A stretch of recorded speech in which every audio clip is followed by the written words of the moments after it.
We are live here on the Aftertouch podcast. It's your boy Tyler with my boy Taft. What's up? And can you hear me good? Yeah, I Perfect. can hear you great. And we are here with our friend Shawn. Shawn, what's up? How's it going, guys? It's going good, man. How are those hotkeys, Taft? They're working great. Yeah? I'm digging these. I can be like, hey, and then he's over there. Oh, you just have keys that you push for the cameras? Yeah. It's our a lot more second time convenient. using it. That's legit. So, yeah. All right, Shawn. Shawn's a musician. He's a local. And we're gonna get down to the nitty gritties. So what's your full name so people know you want, who you like, are? middle name and everything? Do you want, like, social Oh, yeah, security sure. and- so, Shawn Homer. Okay. And then people are always like, dope. Dope. Like Homer Simpson and stuff. Yeah. I'm like, what? What? So, yeah, Shawn Homer. Do you have any aliases or do you just go by Shawn Homer? People try and give aliases to me, but that's for music. I go by something different, but I don't have like an alias Okay, cool. that I want the cops to know about. So what do you go by for your music? So you know what an anagram is? Remind me. So an anagram is when you take a word or a few words and you mix them up to make a different word. Okay. Like, for example, Imagine Dragons, I heard, is an anagram of something else. I have no idea what it is. So I did that with my name. My middle name's Carl. Mm-hmm. So Shawn Carl Homer. I took that and mixed it up and took out a few letters. So maybe technically Is it's that not allowed? an I was like, is anagram. that allowed? Yeah, it's probably technically not an anagram then. But I took out S, L, and N, I think. Okay. So it's Hawker Rome. Talker Rome. HAWKERROAM. Which I think kind of fits the style of music a little bit. So Yeah, let's talk about that. What instruments do you play? I know you sing. yeah, so I sing, and then I'm really a guitar player. I have, I think, 9 guitars at home. Oh my gosh. Which one's your favorite? What's your favorite guitar of the bunch? Dude, that's like asking what's your favorite child. My parents could do it. I bet I'm It's sure they. me. I'm sure they could. Okay. I have one that a friend of mine custom built for me. Oh, crap. I had a body of a guitar. It was like $60 or something that I bought off a friend. And I had a friend put in all brand new hardware and everything. Gotcha. So it's a one of a kind. Really, really cool. That's sick. Do you name it? Did you name it? No, I named. I thought about naming it like Black Widow for a bit because sick. I don't know if you guys play guitar at all. A little bit. There's a rod in the neck called a truss rod. It's like where you can put a thing in, like tighten it or loosen it to like take the bend out, and there's usually a little cap at the top of it. So it's hidden or whatever. But I was gonna get a red cap, and so it's gonna be a pure black guitar with a little red cap on it. Oh, that'd be sick. The a Black Widow. But I just don't have a cap on there at all. So shame. it's just So it's possible it could get named Black Widow in the future maybe. But I feel like maybe Black Widow's a common name. Gotta Google it. I mean, I immediately think of the Avengers when I Right. hear Maybe it. But maybe not name it Black Widow. Name it Natasha. Ooh, Yeah. Tasha. Did your nipples go hard for that? dude. Because mine did. She's my favorite. Next topic. And then we were listening to you have an album coming out soon. Yes, I do. What's it called? It's called Beneath the Surface. Beneath the Surface. Mm-hmm. Do you play all the instruments in there? Yeah, so I played everything but the drums. Okay. And a few random things. I'm not a great piano player, so there were a few things that I wanted. Some more intricate stuff that I couldn't play. Yeah. So I had other people do that. Gotcha. And stuff, and That's cool. Sorry, so we listened to it. We listened to your album, bits and pieces of the songs beforehand. Yeah. You have an interesting style. I've never Thanks. heard anything like that Really? before. Yeah. That's good. Maybe because maybe I need to expand my horizons, but I don't know. Taft, have you heard that? You have a pretty wide... No, not really. But that's what's cool about music. It's like if you hear something new and different, you have to acquire it. For sure. You have to kind of So you guys- understand where Were you they're guys saying coming it wasn't from. your taste then? Not immediately, not for me, but like if the more I listen to it, I think I could start to understand and comprehend, oh, this is what he's going for. Yeah, it's definitely with the style. But it's nice because it's personal to you. Yeah, that's your style. It's funny because it's one of those weird things. Am I too loud, by the way? No, Am I you're like good. No, yelling you in the sound microphone? perfect. You're good. Well, oh, thanks, man. Yeah, so, there's been a trend in the last 5 or so years of guitar kind of being in the background of songs. And being a guitar player, I love guitar, obviously. So I wanted to bring that kind of in the forefront. And I read an article just recently, actually, that was saying the guitar hero of our day is Taylor Swift. Not because of like her guitar chops, but because she's influenced like young people to get into guitar. Because back when she was a country singer, there's pictures of her on the album with like, and every little girl was like, I gotta play guitar now. Like, oh. And so, okay. and I was like, dude, like that can't be a thing. Not that like I'm gonna be the next guitar hero, right? But We can't have Taylor like, Swift be the next guitar and like hero. Fender and Gibson and all these guitar companies are losing money because people aren't buying electric guitars. They're going for the acoustics. Well, yeah, just and guitars in general. Really? But mostly electric, like and Guitar Center's in debt, and a bunch of companies, and because people don't buy guitars. But Shame. but Wait, Guitar Center's in debt? yeah. Well, Okay, that's from the thing that I read. I'm not surprised because I feel like their service sucks. Dude, I and they wasn't- hire just like I these wasn't gonna say anything. riff-raff, man. So if you work at Guitar Center, I have nothing against you, but I mean whoever's listening to this. Say it in the camera. Look Hey. at the camera. But yeah, so that's that. That's all. I've all read that since I've made the album, but I have this philosophy. Sorry if this is like if you wanted to go somewhere else. No, dude, no, just talk. So yeah, so I have this whole philosophy that music should be not pre-thought out, really.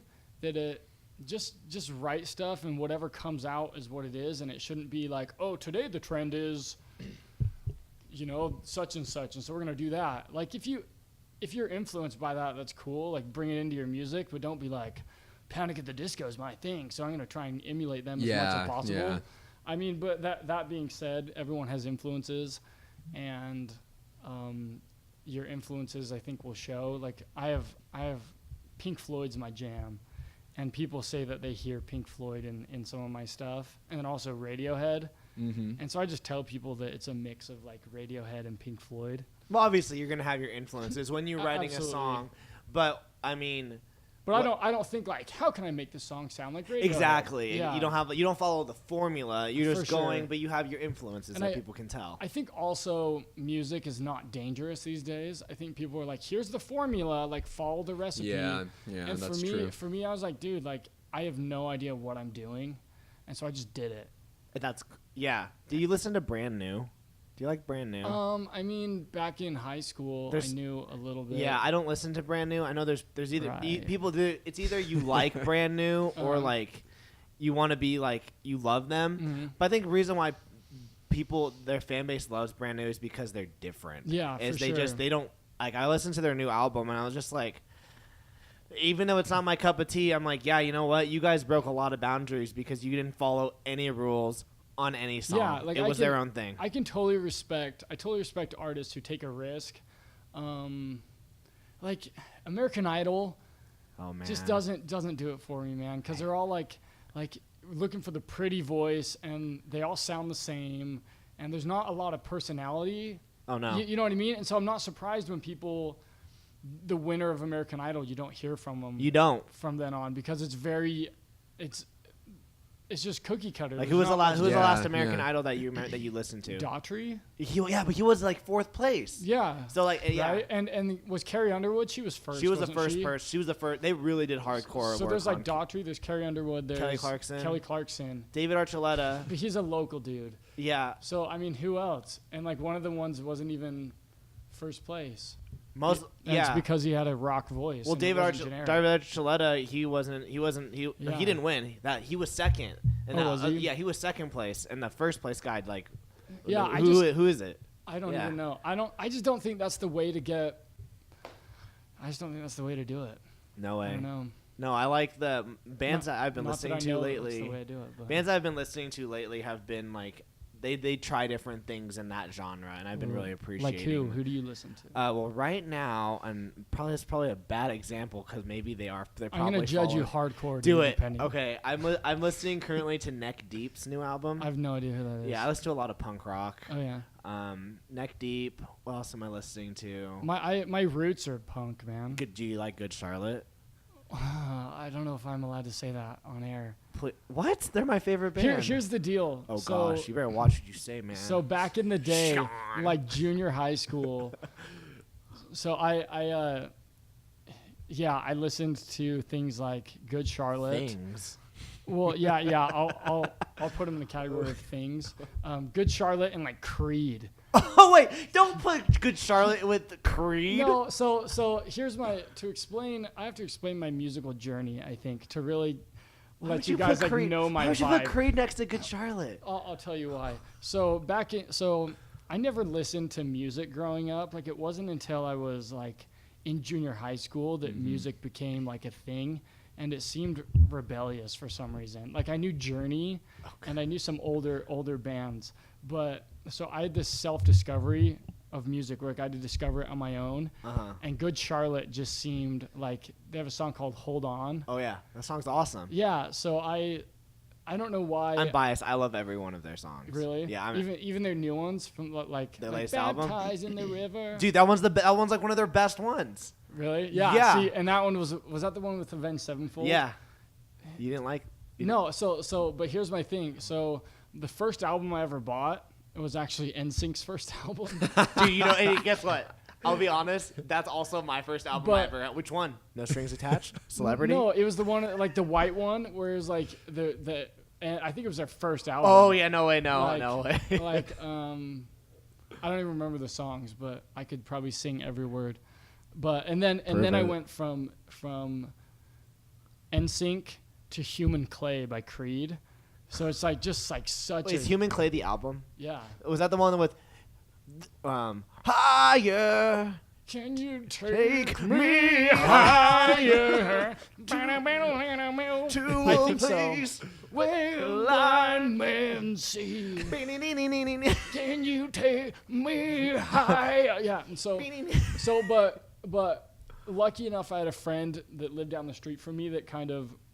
You're going to hate me saying this. They kind of put me on the straight and narrow of music and like what bands to like. What bands did they put you on? They said No More Good Charlotte? Well, I don't know if they said No More Good Charlotte, but I just realized that there were other things for me that like Bruce Springsteen was a big person, right? Yeah.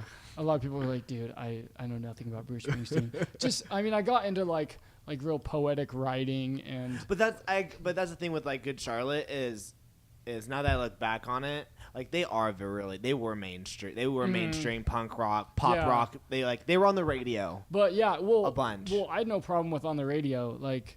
But they were mainstream. Like they were like the poster boys of punk rock. I kind of changed from like Good Charlotte to like indie, like the Strokes. I love the Strokes. Dude, the Strokes so are good. The Strokes are like godly to me almost, especially They're so their first 3 albums were fantastic. And then the Hives, I don't know if you guys know who the Hives are. are good as well. I hate to say I told you so. Like fantastic, and they were voted in like 2007 like the band to see of the year. And I've just been dying to hear new stuff from them. So it's things like that, like the Vines. And every band that had the before. Yeah. So funny story. So I have my solo stuff that I do, and then I've been in a band since high school, and it started out as a punk band. Dang straight. And so, but it was like a Ramones cover band, basically. Oh, gotcha. Like, because we could barely play songs, and so we did like All American Rejects. Yeah. Oh yeah, dude. Swing Swing. Dude. And then, by the way, fantastic album. Yeah. That first that's album. the best one. Didn't we listen to that on our way home from Seattle? From Seattle. That was We're like jamming to that. back in that. Yeah, for that time, that was a fantastic That was a great album. I still know a lot. I could probably sing that whole album too. Oh yeah. And so that was like my first kind of introduction, I think, into getting into like studying guitar. Maybe I forgot where I was going with it. Oh, so my band. So I've been in a band since high school called The Dockets. The Dockets, And because we wanted that old school, like, classic The name. So. The Dockets. There you go, yeah. Kind of so you have your solo stuff. I have my solo stuff, which is the stuff that we listen to. Mm-hmm. And then you have your band. Yep. Does your band, so, like, which one do you think is rising up faster? I hope the guys in the Dockets don't hear this. No, they've got to know. I mean, you guys have been doing this since high for sure. school. My stuff for sure. Like, I have a TV appearance coming up very cool on stuff, and I got like a really. Do you know what Slug magazine? No. Salt Lake Underground is what Slug stands for. That sounds but awesome. it's a magazine, like an indie magazine in Salt Lake that does a lot of local music reviews. So I sent my album to them, and they gave a super good review on that. It's been interesting because my band I've been in since high school. I don't know why things haven't progressed. Do you guys? Is it because of the commitment? I mean, it was partially a commitment issue. I was very committed all through high school, and I think most of the guys just didn't care for a while, and then. Being Mormon, most of us went on missions, and then we came back, and I was super into it, and I think finally everyone else was super into it. But just people have lives. That's the thing with being a band is like, I was in a band, punk rock band, Cupid's Death Squad. The absence of sound. Dude, I like that. Were you just silent on stage? It's like this. No, is like there was avant-garde. there was no absence of sound. It was very loud. Our next song's called Death by Audio. and it's just quiet. Yeah, it's just silent. Miming up there. But like, it was easy. I like his interpretation of this song. It was easy, at 15 to be like this is what we're gonna do because we have no responsibilities. Yeah. And if let's say that you were to get big at 18 or 19, you don't have to go to college. For sure. You don't have to go to college, so you're just like tap some mic. That was mic issues. That was good, man. You don't have to go to. You shouldn't have drank so much. I know. I'm getting a bit all that water tipsy over here. But you don't have to go to college. If you're not Mormon, LDS, you don't have to worry about the mission because that 2-year setback really. Because you refer. Are you guys LDS? Yeah. You refer like pre-mission and post-mission life. That'll be after the mission. I'll worry about that after the mission or something. What's that sound? You hear that? Oh, I'm not sure.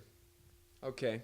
That's the furnace, dude. Yeah, after mission. I know what you mean. Yeah, but sorry, go ahead. No, yeah, but that's the thing is pre-mission, you have the world is yours. Yeah. Post-mission, life hits you, Seriously, college, job, and you're just like, you have to make a decision, and if you're not with the right people who are ready to be homeless with you,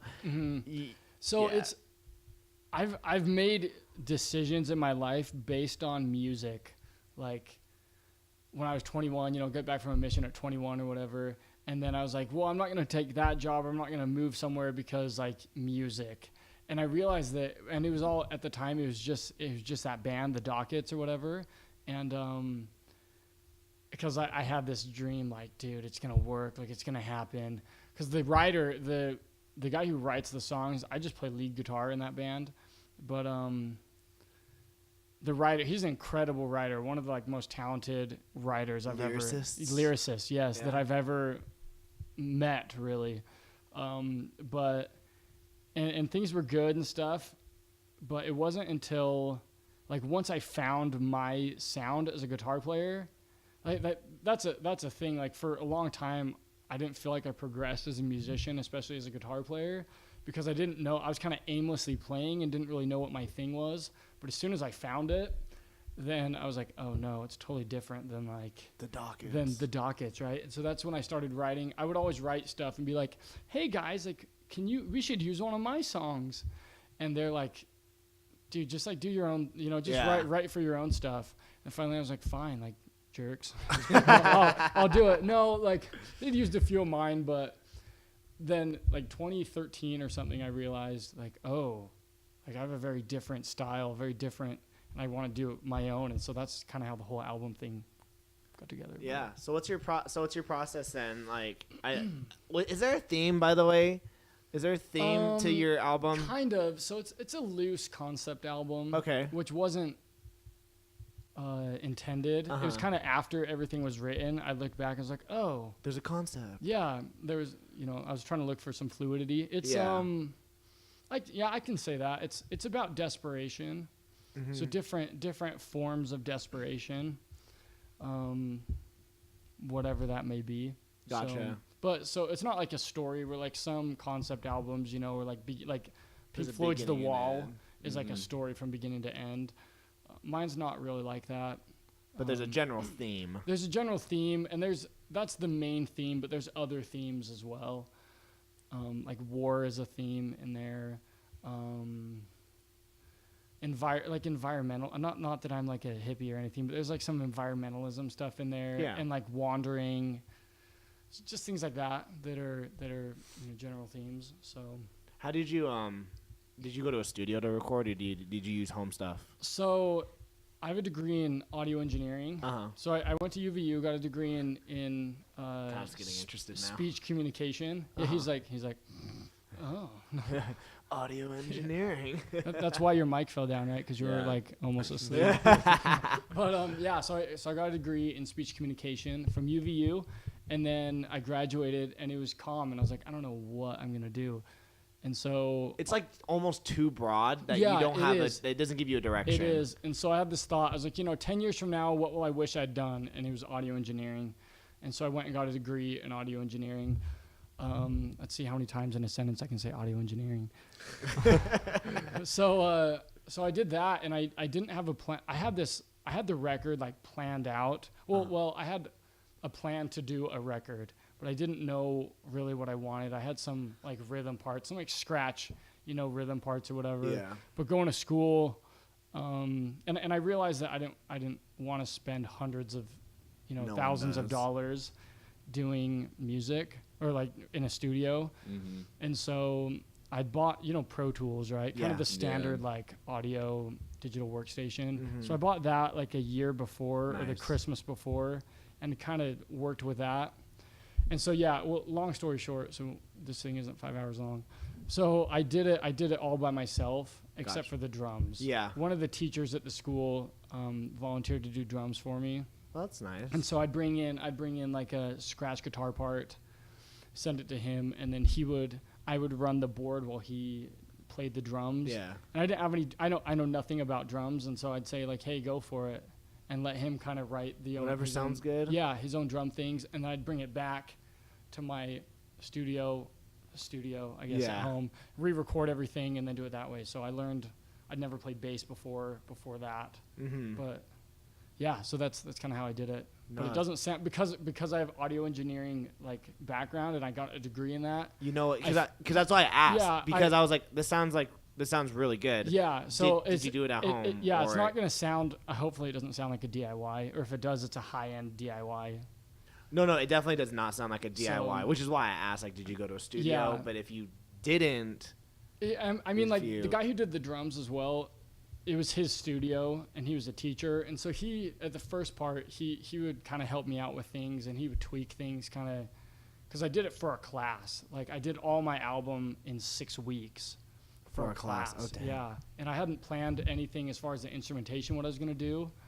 But I was like, oh, crap. I have, like, something's wrong with my nose. Sorry, guys.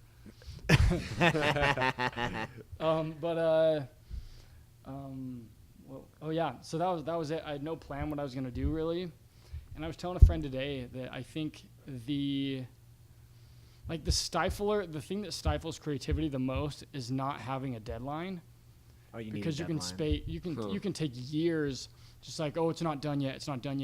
And so the fact that I had half a week per song was awesome, because I'd go back and I'd do something and I'd be like, well, I don't know if I like that, but I have to commit, because I had 6 weeks to do 12 songs. That's a lot. And the last week was all the mixing and mastering of the album. And so we did all the drums in like the first week and a half maybe, where the formula, like I told you, where he'd do it and I'd come back and do everything. And so, but we didn't do it all at once. And so I'd take a song home and I'm like, I have no idea what to do.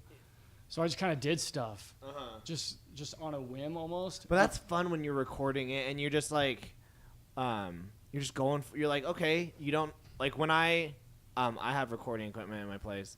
Taft and I both love music, and when I remembered when I would record music a bunch, just lay down the drum. You'd have like a general idea, but then once you start putting in like the intricacy parts, For sure. and you're like, and you just keep going. And my general idea ended at the structure of the song. Yeah, and so everything else is bonus. Yeah, and I had a few ideas in my head of what I wanted to do, but it totally changed. Like there's a song that you guys listen to. It's called Legends and Fables. It's probably the most like Pink Floyd style song, but what was in my head and what came out is like 100% different. But I love that song. It's one of my favorites, but it's just completely different. Yeah. How do I phrase this? Your lyric style.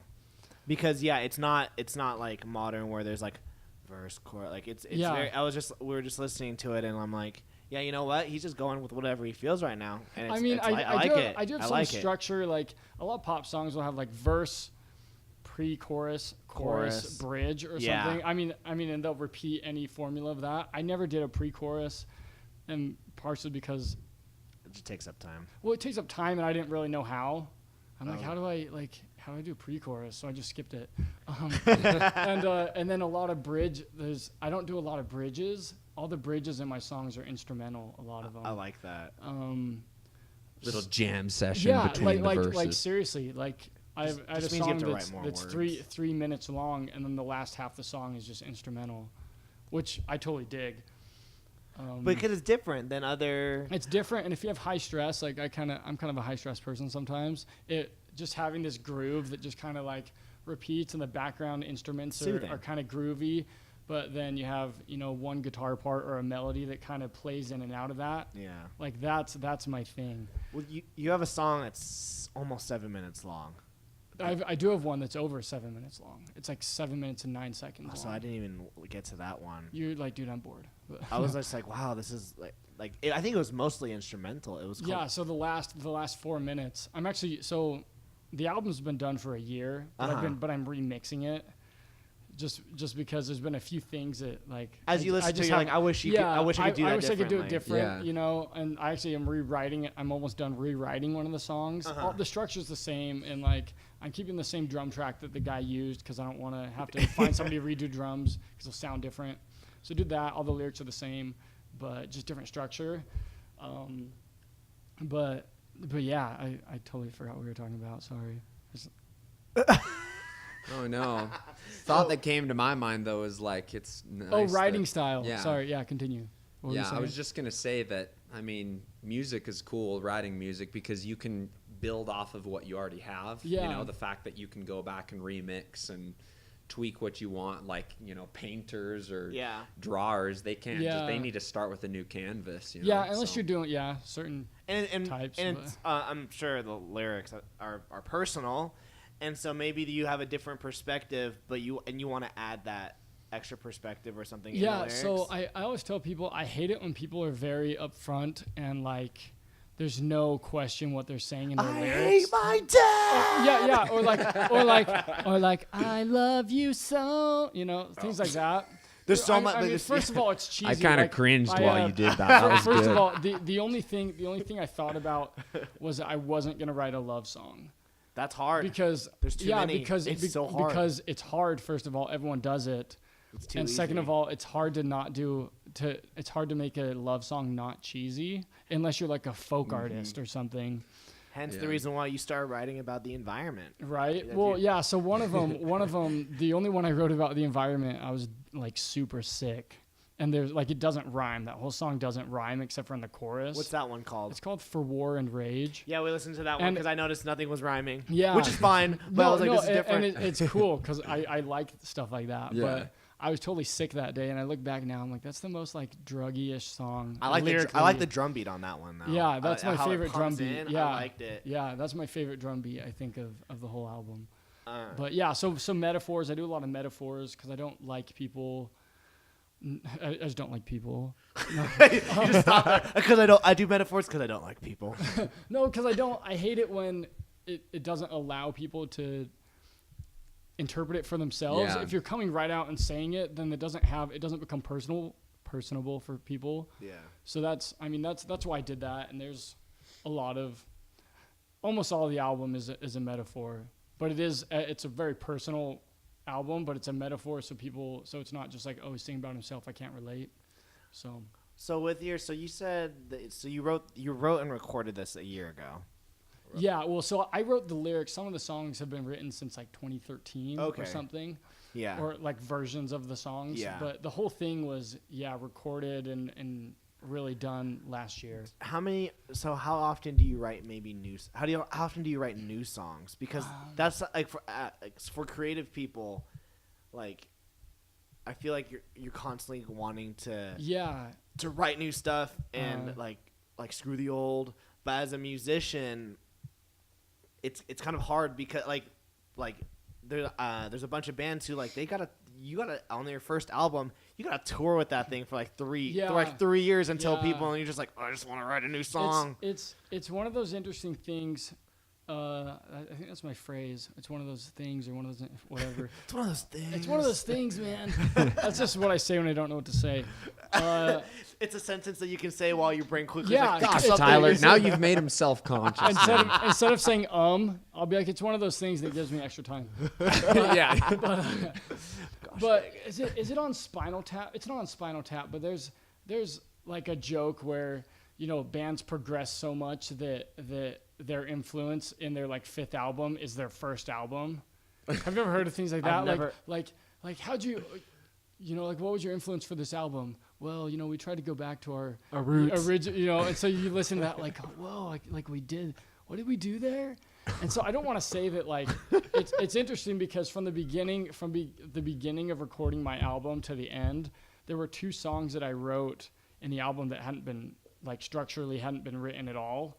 And I feel like they're a little bit different. I tried to make them, they work like cohesively in the album, but I was kind of doing that a little bit because some of the songs lyrically I'd written 3 or 4 years ago. And so these ones I was like, what was the mindset that I was in like 3 or 4 years ago? And so I was like, interesting. Okay. And so I like kind of went back and did that. So, but writing nowadays is a lot different because I've been such in that mindset of that album that, first of all, I took a break, which isn't something you want to do as a musician, is taking a break from writing music, because that's one way that writer's block happens. But I just was so burnt out from doing every piece of music myself, and then all the lyrics and everything. I was just burnt out, and so, but I also want to start fresh. Yeah. And so I think just a clean slate. And so that's, like I'll write. I have probably 6 or 7 Word documents open on my computer that are unfinished songs that are just like phrases or ideas. And I'll come back every once in a while when I think of something and I'll add to it. And then I have an app on my phone that's just guitar riff after guitar riff that I just kind of a database. And so when I'm ready finally to put something together, I'll find those riffs. That match up. Yeah, well, I'll find the riff because it's hard to write a riff around lyrics, but it's easy to find a riff and like structure a song and then write lyrics around that. So I'll find those lyrics at that point and kind of tweak it. And so I usually do that, and I get lyrics and the music, and then I'll leave it for a month. And I'll come back, and if I still like it at that point, then I'll work with it. I've got a question. Are you more like you listen by ear and that's how you learned music, or are you like big on theory? Like, are you good with theory? So, because I think people write music differently depending on how much knowledge they have. But oftentimes a lot of creativity can come out of the fact that I don't know theory, but I experiment and I kind of push the boundaries. So it's kind of both, strangely enough, because I know theory, but I know I'm not a beginner of theory, but I don't have an advanced knowledge of theory. So I understand at some point like what I'm doing or what I'm trying to do, but like I can barely read music. Like if someone asked me to say, like, I know chords because I understand what like theory. So I understand that, a C chord is going to be the same on piano as guitar. And, I know like how to make a chord and what scales are and stuff. But if someone asked me to play like, to read music and play it, I'd be like C, D, E, F. Okay. There's a sharp there. Okay. So it'd be like that. So I can't, for most of this album, like I said before, I had no idea what I was doing, and I think that's awesome because once you start, at least for me, once I start mapping it out and thinking, well, I'm going to do this and then I'm going to go and do that because theory-wise it makes sense. I think that's when, in my opinion, creativity is lost a little bit because you're planning it out and you're not allowing yourself to just go for it, just on the fly. So that, I mean, a lot of people it works really well for. But for me, when I do that, when I think like, oh, I need a diminished minor chord here because that's what theory says, or different things like that. Like, if it works, it works. That's what it comes down to, for me. With your when you were talking about the when the band has the 5th album and then they're like, we went back to our roots, it made me think. Do you listen to Paramore? Yeah, I've not like an active listener of Paramore, but so like, ain't it fun?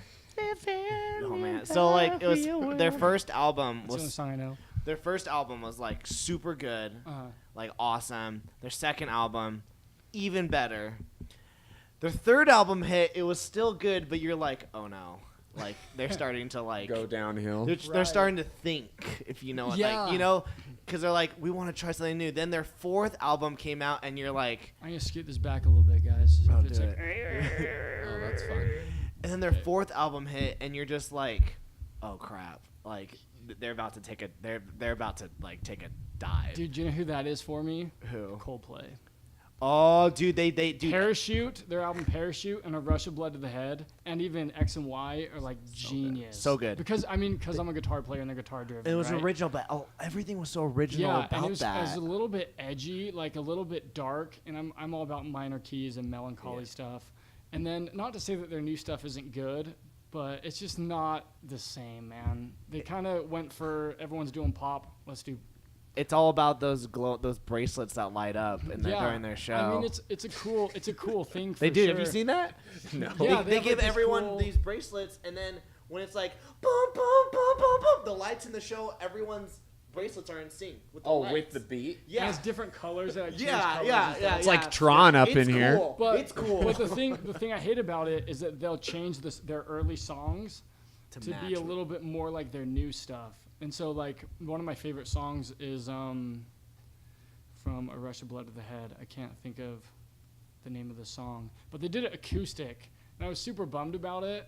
When you went to go see them? When I went to go see them. I mean, that's a common thing. If they've had an album since 2003, you got to change it up. It's right? hard. It's hard, and I totally get it. But I was like, oh, man. Like, that was one of the ones, God Put a Smile on My Face is the song that it is. But, that's hard when, like, it's hard seeing, like going to see bands that have been around for a while because they don't have time to play all. Like when I went to go see Good Charlotte last year, I was just like, play this song, and like they did not play. They played a bunch of their because they gotta stay relevant. Yeah, so they played a lot of their oldies, and I'm like, guys, like this is cool, but you are promoting a new album, and I actually did like the new album. Can we play some songs from the new album? For sure, yeah. But they gotta cater to the old fans. But then they try something new. It's a fine line. I mean, I totally get it when bands are just so sick of their songs that they do different versions of them. Yeah. Like being in the dockets, there's a few songs where like, dude, if we ever play this song again, we're gonna murder ourselves. Yeah. Which I guess is called suicide, but let's not go deep and talk about stuff like that. But wait, the song's called suicide? No, I'm just saying you're gonna commit suicide. No, if you say murder yourself, it's suicide. Yeah, maybe murder each other. Yeah, we could do that. Side note, my dad was like good buds with Ted Bundy. Oh, dang. In the 70s, yeah. Speaking of murder. Oh. Gotta get your dad on, man. What? Gotta get your dad on. Right, man. yeah, I don't think he would come on. What was he like? What did he do? How did he behave? What, my dad or Ted Bundy? Both! Well. Yeah, it's hard because, like, with bands, it's one of those, like, Batman's my favorite. I'm gonna quote him, but it's a good band. I'm just, sorry, I'm funny, huh? you either die a hero or live long enough to see yourself become the villain. And I think a lot of bands sometimes you're just like, just stop. Really? Like you guys gotta stop. Yeah. Like Paramore, like they should really? Like they should have stopped. I think a lot of bands. I don't know them well enough to. But like Coldplay, maybe they should have stopped after like 4 albums. So Ghost Stories, their album before this last one, that was pretty good. I thought was actually a pretty good album because it was a little bit darker like feel to it. But they added that electronic stuff. Yeah, and you were like, which I was cool with. But they're newer, and then they said they're coming out with a new album. And I was like, please go back to like your old. You don't have to go fully back, but add some like do a little bit more vintagey stuff. Yeah. And they totally didn't, but whatever. I think it's I forgot Maroon 5. Oh, dude, I love Songs About Jane, that album. Like, is that the one? Is that the original? Yeah, that one. And she will be loved, that one. Yeah, but like, now they like I didn't know that I didn't know that like I didn't never heard their old stuff until someone was like, "Oh, dude, Maroon 5 used to be good." I was like, "What do you mean?" Or like it's getting harder and harder to breathe.